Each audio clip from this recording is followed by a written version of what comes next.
A paz do Senhor, povo de Deus, missionário Odete Santos, passando aqui na sua telinha mais uma vez com mais um Desperta Crente. Louvado seja o nome do Senhor por essa oportunidade, pela graça poderosa de poder sentar nessa cadeira e poder novamente retomar da onde paramos, que é novamente reiniciar o Desperta Crente. E eu creio que você será muito edificado. Passamos aí um bom período, um longo período sem gravar vídeo, mas voltamos agora para a honra e glória do Senhor e permaneceremos aqui firme e forte com o Senhor Jesus, amém? Quero louvar a Deus pela sua companhia e vamos para frente porque o céu tem mais para nós. Mais um Desperta Crente, Deus é bom. Quero louvar ao Senhor por essa oportunidade.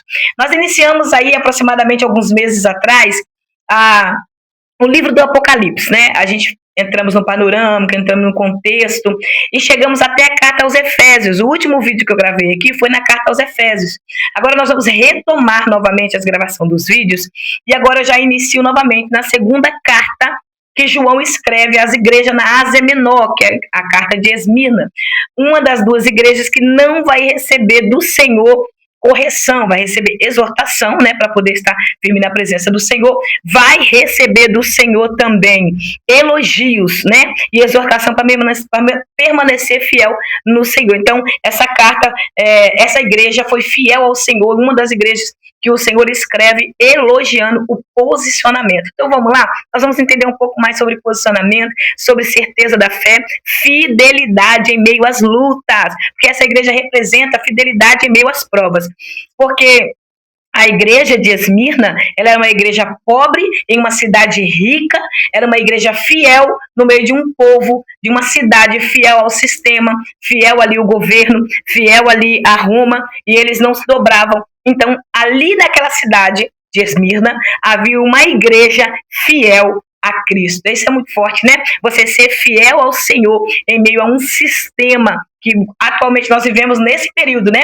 A gente precisa entender que nós somos igreja e temos que ter essa fidelidade no coração em meio ao sistema caído. Então, este povo de Esmirna, neste período aqui, eles eram fiel a Roma, fiel ao governo de Roma, fiel ao sistema, fiel ao Estado, e essa igreja não se dobrava. Lembrando que o culto ao imperador tinha ganhado força através do imperador Domiciliano. Então, quem não adorasse o imperador Domiciliano, quem não adorasse Roma, era tido como inimigo de Roma. Era tido como inimigo do Estado. O quadro caiu aqui. Vamos dar continuidade. Vou parar não. Vamos avante. O céu tem mais. Então era tido como inimigo de Roma. Era tido como inimigo do imperador Domiciliano. Tanto que João é levado para a ilha de Patmos, né? Como nos outros vídeos a gente estudamos sobre isso. Foi levado para a ilha de Patmos como inimigo do imperador. Como inimigo de Roma. Então quem se opõe e não adorava o imperador era tido como inimigo. Então vamos lá. O que significa o nome de Esmirna? Significa essência. Exalar cheiro, né? Então Esmirna, ela exalava um cheiro, um bálsamo, né? Que trabalhava assim com perfume. Então era algo precioso que exalava. Se você for comigo em 2 Coríntios no capítulo 2, verso 15 e 16, Paulo fala sobre o evangelho, que para alguns tem cheiro de morte, mas para nós que estamos sendo salvos, tem cheiro de vida. Esse é o evangelho de Cristo. Ele exala o cheiro de vida, mas também exala o cheiro de morte, porque aqueles que rejeitam provarão da morte eterna, né? Provarão de uma vida afastada de Cristo. Então a igreja, quando ela passa na prensa, quando ela é aprensada, apertada, ela exala esse aroma. A pressão, irmão, faz exalar a essência da igreja. Então não fique triste se você passar por prova, se você passar por luta, se você passar por dificuldade. É Deus te prensando para exalar o melhor dele em você. Amém? Então, lembrando que essa igreja era uma igreja pobre, em uma cidade rica, sendo perseguida pelo Estado de Roma. Vamos lá? Então, vamos lá. O verso 8, a partir do verso 8, onde a gente vai estar lendo agora nessa carta de Esmirna, vai até o verso 11, vai narrar sobre esta igreja. O sol aqui do pé da janela, o sol está batendo, deixa eu puxar para cá. Então, vamos lá. Ó, ao anjo da igreja em Esmirna escreve aquele que é o primeiro e último, que foi morto e ressuscitado. Faz as seguintes afirmações. Esse verso 8 está dizendo para o anjo da igreja. Quem era o anjo da igreja em Esmirna? Era Policarpo. Quem foi Policarpo? Policarpo foi um dos discípulos de João, que conheceu fidelidade e fé através da vida do apóstolo João. Policarpo vai conhecer João na sua juventude novo, vai seguir a Jesus, e quando ele chega a ser morto, anos depois desta carta aqui, Policarpo vai estar com 89 anos aproximadamente, ele vai ser colocado numa fogueira, diante, né, da sociedade de Roma, diante dos líderes de Roma, e eles vão levar ele preso, vão pegar ele na sua casa, vai levar ele preso, e vai dizer para Policarpo, Policarpo, você tem uma oportunidade, se você negar esse Jesus que você serve, e adorar também a Roma, você não será morto. O que o Estado propôs naquele período? Naquele tempo, o Estado propôs assim, você pode adorar esse Jesus, você pode seguir esse Jesus, porém, você precisa adorar também o imperador Domiciano, precisa adorar também Roma, precisa adorar. Então, quer dizer, estava convidando Policarpo e todos os cristãos a ser politeísta, a praticar o politeísmo, que é o que? A adoração a vários deuses. E nós que servimos a Jesus Cristo, não se dobramos a outros deuses, aos falsos ídolos. Nós adoramos somente ao nosso Deus vivo, somente ao Senhor Jesus Cristo. Então, Policarpo vai dizer não. Eles vão colocar Policarpo em praça pública, vai ser queimado vivo.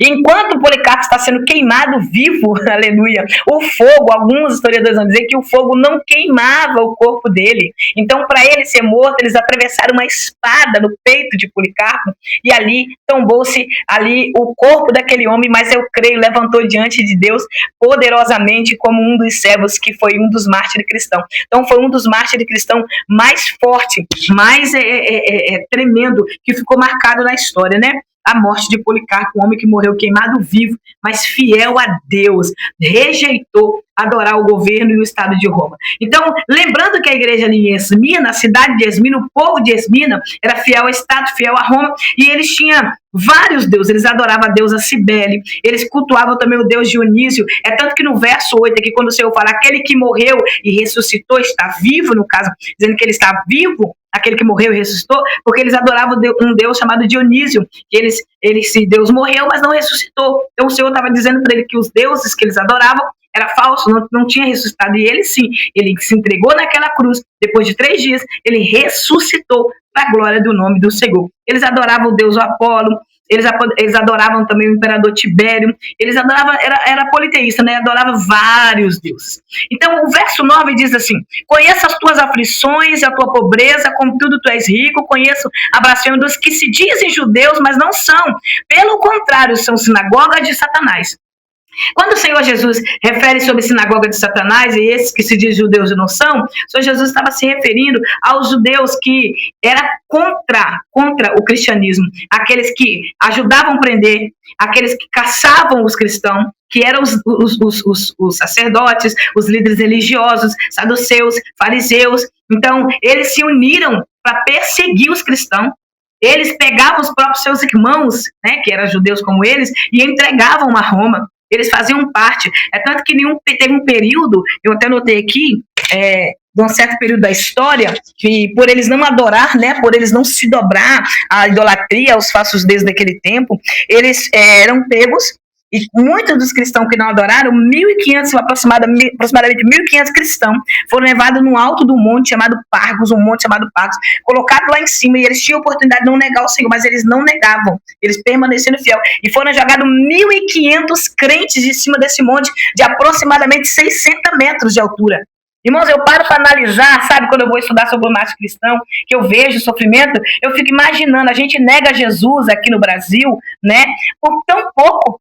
A gente nega o Senhor por tão pouco, meia hora de cinema, meia hora de passeio no shopping, meia hora de passeio na praia. Nega Jesus por tão pouco com as ações, atitudes. E se a gente parar para pensar, os nossos irmãos morreram com tanto sofrimento, como tem homens e mulheres de Deus hoje, atualmente, morrendo por amor a Cristo, entregando a sua vida, perdendo sua liberdade, perdendo suas casas, suas famílias, sendo rejeitados por muitos. Nós sabemos que pela janela 10-40, em muitos aí, quando a gente começa a buscar um pouco mais de conhecimento sobre missões, a gente vai ver o sofrimento dos servos do Senhor. Irmãos, tudo que eu faço para Cristo é pouco. diante daquilo que o Senhor fez por nós naquela cruz. Então nunca acha que você faz muito, nunca acha que o que você está fazendo é aquela coisa, não, ainda é pouco, diante de tudo que o nosso Senhor Jesus fez por nós e diante de tudo que os irmãos em Cristo morreram fazendo para que esse evangelho tenha a liberdade que tem hoje para pregar. Então não perca essa oportunidade, continue servindo a Deus com excelência, entregando ao Senhor o melhor.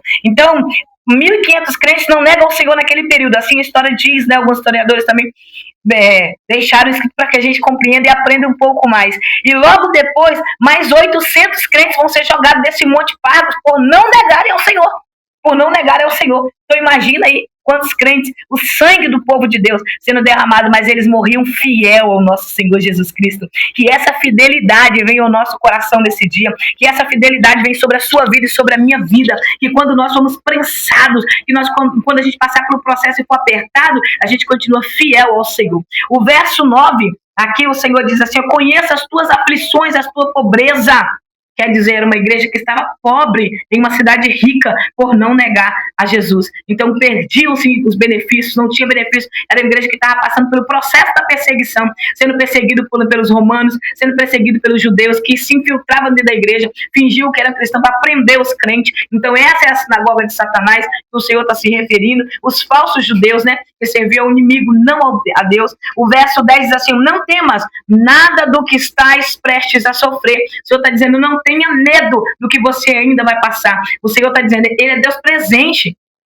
Ele é Deus que conhece o presente. No verso 9 o Senhor está mostrando que Ele conhece o presente, assim também como Ele está no futuro. Então Ele está no presente, Ele está no porvir e Ele está no futuro. Deus é Deus que conhece o nosso amanhã, então não tenha medo. O seu amanhã está na mão do Senhor. Plante hoje, que amanhã você vai colher. Só analise a sua semente, aquilo que você está plantando. Analise as suas ações hoje, porque o que você vai viver amanhã é resultado do seu plantio hoje. O que você vai viver amanhã é resultado da sua vida hoje. Então preserve, porque aquilo que você não preserva, você perde. Preserve, aquilo que você não cuida, você perde. Quando você não cuida, quando você não preserva, você está dizendo, não valorizo. Então valorize aquilo que o Senhor colocou nas suas mãos. Valorize, creia, o Evangelho de Cristo tem todo o poder de mudar nossas vidas. Basta você crer. Aqui tem uma frase em um desses quadros aqui, falando sobre como ler a palavra do Senhor, como ler a Bíblia, né? Então, como que eu devo ler a Bíblia? Primeiramente, eu vou orar. Depois, eu vou guardar no meu coração, meditar naquilo que eu li. E no meio desse período que eu estou ali, no lugar preparado para mim estar lendo a palavra do Senhor, eu também vou crer naquilo que eu estou lendo. Eu vou ter fé naquilo que eu estou lendo. Porque vai nascer dentro de mim, vai frutificar. Vai gerar. A palavra de Deus, ela gera dentro de nós. Então, esses irmãos aqui, que estão nesse período, nesse contexto de perseguição e de luta, sendo traído, irmãos, traição faz parte da vida do cristão. Calúnia, difamação vai fazer parte. Difamar o caráter da pessoa. O que mais nós vamos viver nesse período é isso, é difamação. Eu já perdi as contas, né, de quantas vezes as pessoas difamam. Só que aquilo que não é verdade não pode te afetar.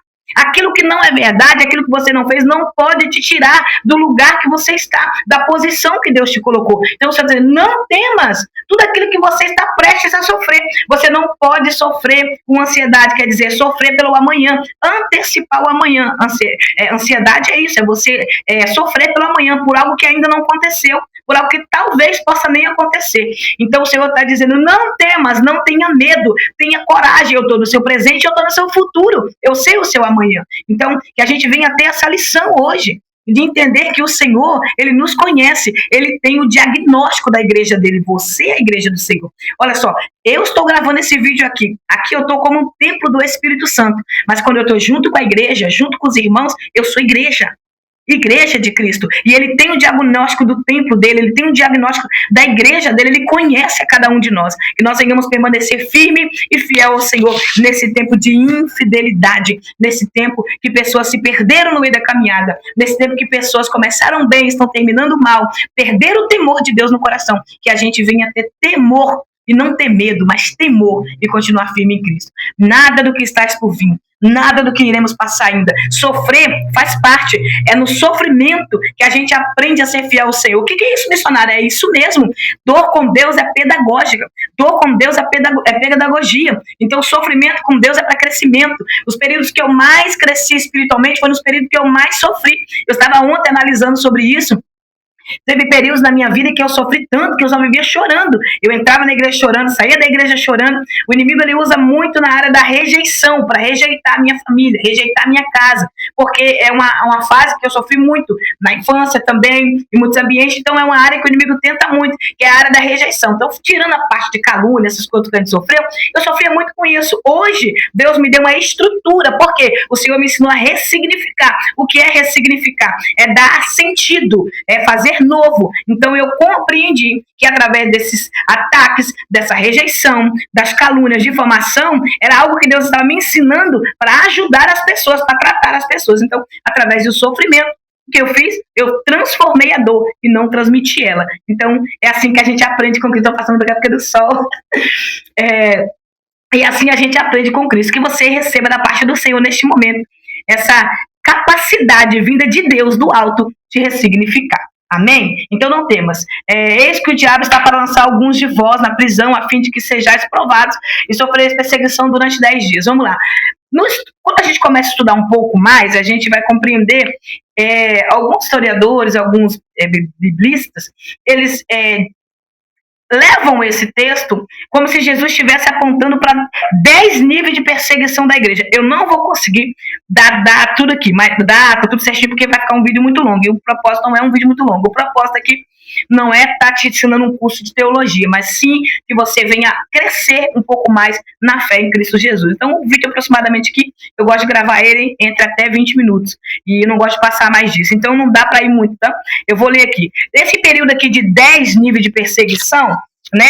Eu só quero ler o período que eles vão ser perseguidos e o nome dos imperadores que vão perseguir a igreja. Ó, os primeiros livros. O primeiro livro foi Nero, né, que foi um dos primeiros, que foi considerado o pior que teve. O segundo, que foi Domiciano, que é nesse contexto desse período aqui que a igreja está, que vai ser comparado como o segundo Nero. Também no período de Trajano, Marco Aurélio, Sétimo Severo, Maximínio, décimo, Fabriciano, Aureliano, Aureliano e Diocleciano.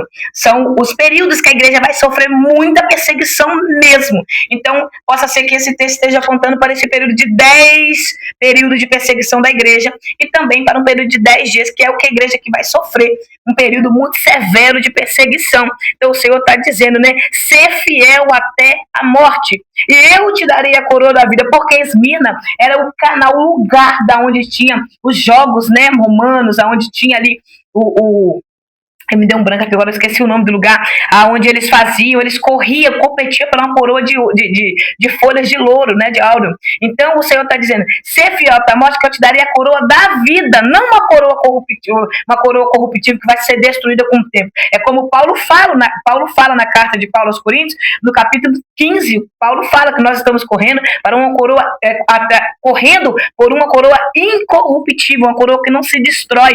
Então o Senhor está dizendo, a coroa que vocês vão receber, ela não se destrói, é uma coroa eterna. Então o Senhor está dizendo, ser fiel até a morte e dar-te-ei a coroa da vida. Ele está dizendo, usando os exemplos dos Jogos Olímpicos, que acontecia ali, que eles corriam por essa coroa de louro, que é aquelas folhas de louro, tem louro que a gente põe no feijão, é isso mesmo, aquelas folhas que futuramente dissiparia, acabava, se destruir. O que a gente vai receber do Senhor Jesus durará eternamente, uma eternidade. Louvado seja Deus. Então, ser fiel até a morte, dar-te-ei a coroa da vida. Então, não tenha medo. A pressão, o sofrimento, a provação, a perseguição pode até durar 10 dias, 10 anos, um período, mas nós receberemos do Senhor a recompensa. 1 Coríntios, capítulo 15, verso 58, diz que não é em vão. Esse texto aqui não está marcado aqui, mas eu vou abrir, eu preciso ler rapidamente para você receber do Senhor tudo aquilo que o Senhor tem, porque veio no meu coração, que agora eu acredito que o Espírito Santo